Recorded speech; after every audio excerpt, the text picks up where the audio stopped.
बहुत जमाना पहले नीलगो समंदर के किनारे एक हसीन सल्तनत हुआ करती थी, जिसे सूरज की सुनहरी किरणें छूते ही वो चमक उठती थी। पूरी सल्तनत खुशियों, हंसी और रोशनियों से भरी थी। बाजारों में रंग बरंगे मोती, खुशबूदार फूल और चमकते दीप जले रहते। परियां नर्म परों के साथ हवा में उड़ती और जल परियां नीले पानियों में गीत गाती। मछेरे रोज समंदर में जाल डालते, कभी कभी लहर उनके हाथों में कीमती मोती भी डाल देती। सारा बाजार चमक उठता, सोने के चिराग, चमचमाते जेवर और हर सिमत जादुई मौसीकी की लहरें गूंजती।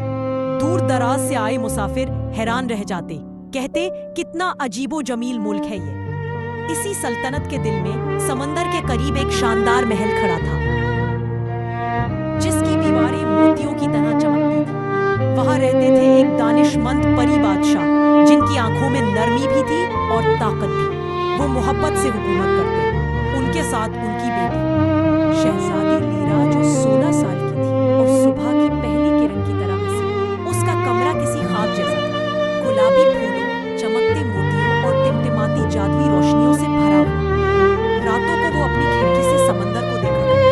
जब चांद लहरों पर चमका था तो पानी जैसे रक्स करने लगा। लीरा का दिल हमेशा ख्वाबों से भरा रहता। उसे समंदर की सरगोशियां, उसकी लहरों की बोलियां सुनना बहुत पसंद था। एक रात जब वो सितारों को देख रही थी, उसने देखा एक चांदी जैसी चमकती नदी दूर कहीं एक जादुई मकाम की तरफ बह रही थी। नदी के उस पार रोशनियां, मौसीकी और खुशियों की दुनिया नजर आ रही थी। लीरा की आंखें हैरत से खिल गईं। क्या वाकई ऐसा जहां हो सकता है? वो सरगोशी में बोली। अगली सुबह वो बादशाह के पास गई और इल्तिजा की, अब्बा जान, मुझे वहां जाने दीजिए। मैं देखना चाहती हूँ वो दुनिया कैसी है। बादशाह के चेहरे पर तशवीश छा गई। उन्होंने सख्त लहजे में कहा, नहीं लीरा, वो जगह तुम्हारे लिए नहीं है। वो दुनिया तुम्हें भटका देगी। लीरा की आंखों में आंसू आ गए। वो चुपचाप खिड़की के पास जा बैठी, जहां समंदर की हवा उसके बालों से खेल रही थी। लेकिन उसके दिल में हिम्मत जाग उठी। उसने फैसला किया, मैं अपनी मंजिल खुद तलाश करूंगी। उसी रात जब पूरी सल्तनत नींद में थी, लीरा ने अपना सबसे खूबसूरत मोतियों वाला गाउन पहना और महल के सुनसान रास्तों से गुजरती हुई बाहर निकली। चांदनी में उसके परों पर चांद की रोशनी झलमला रही थी। वो नदी तक पहुंची। पानी सितारों की तरह चमक रहा था। लीरा ने गहरी सांस ली और नदी में कदम रखा। पानी ने जैसे उसे खुशामदीद कहा और वो बहाव के साथ एक नई दुनिया की तरफ बढ़ गई। सामने एक जादुई बस्ती थी, जहां जल परियां नच रही थी। परी दीपों की तरह आसमान में उड़ रही थी और हर जगह रोशनी, कहे और नगमे थे। जब लीरा चांदी के स्टेज पर पहुंची, सारी बस्ती खामोश हो गई। फिर तालियां गूंज उठी। वो रोशनी की तरह चमक रही थी। उसका गाउन मोतियों की बारिश सा लग रहा था। इसी लम्हे परियों ने उसके सर पर चमकते फूलों का ताज रख दिया। सबने कहा, ये है हमारी बहादुर लीरा, रोशनी की परी। लेकिन लीरा के दिल में एक खौफ छुपा था। अब्बा जान क्या कहेंगे?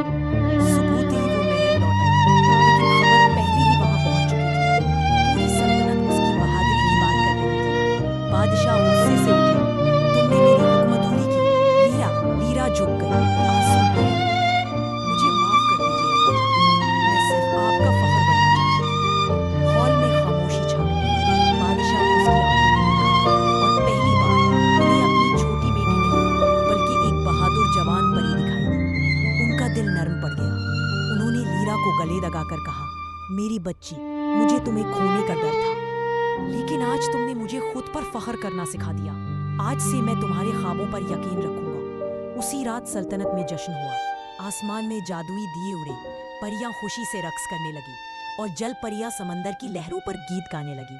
बाजार मोतियों और फूलों से जगमगा उठे। बच्चे खुशी से लीरा के गिर्द दौड़ने लगे और परियां खुशी से रक्स करने लगी और जल परियां समंदर की लहरों पर गीत गाने लगी। बाजार मोतियों और फूलों से जगमगा उठे। बच्चे खुशी से लीरा के गिर्द दौड़ने लगे और उसके चेहरे पर एक मुस्कुराहट खिल गई, जो सूरज से ज्यादा रोशन थी।